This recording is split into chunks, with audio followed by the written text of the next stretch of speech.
This is an oyster. Unlike oysters that you'll get at a restaurant, this one is a fossil, meaning it has been dead for millions of years. To be more specific, this is an oyster from a family called Graphiidae, and the genus Pacodonte. One of the reasons that you can tell that this is an oyster is due to the symmetry.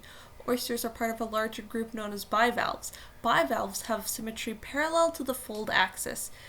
A similar group, known as gastropods, have symmetry that is perpendicular to the fold axis, making them distinctive from bivalves. It also has ribbing, which is seen around the edge. It's that ruffled pattern that you see, sort of like wavy chips. This helps distinguish it as an oyster.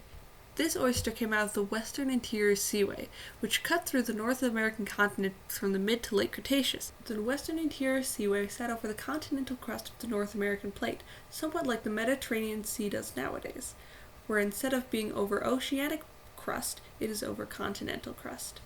Because of the western interior seaway, lots of marine creatures nowadays, such as mosasaurs, plesiosaurs, and oysters, can be found in places like South Dakota, which are now landlocked because back millions of years ago, they were underwater. So why is this important? Well, some fossils, such as oysters like this one, can be used as index fossils. Index fossils can be used to help date different sections of rock, and especially are useful in comparing two different sections of rock. Take, for example, these two different strat columns, two different slices of rock sections from two different locations. If you see here, on the one on the left, you have a trilobite fossil in the upper blue section. And then the one on the right, you can see that same trilobite fossil in the blue section.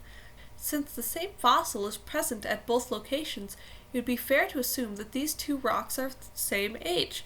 With index fossils, the time range that these animals are around in is very short, making it much easier to identify a much smaller time range when these animals were around. Some other examples of index fossils include ammonites, trilobites, rugose corals, graptolites, and various other types of shells. Another reason why oysters are important, including to this day, is because oysters are filter feeders. They will filter up to 50 gallons of water a day, and as they're getting nutrients out of the water, they can filter out things such as nitrogen and sediment. These can cause problems if in excess amounts. Nitrogen, while it is very important, when in excess amounts can cause lots of problems, such as algae blooms. Algae blooms can cause lots of problems as they can block out sunlight from reaching plants below the surface of the water, as well as some types of algae are toxic. High sediment in the water can also cause lots of problems as it reduces the water clarity, which makes it harder to see and causes problems for other creatures that are living in the ocean. Having oysters can help filter out the sediment, improving the water quality. Another thing that is very important about oysters is that oysters are reef builders. Oyster reefs provide habitats for lots of different types of animals, as well as help protect shorelines from erosion as well as waves. And as oyster reefs are made up of living oysters which are growing on top of older oysters, they constantly can regenerate themselves. As oysters die, their shells become new foundations for other oysters to grow on top of.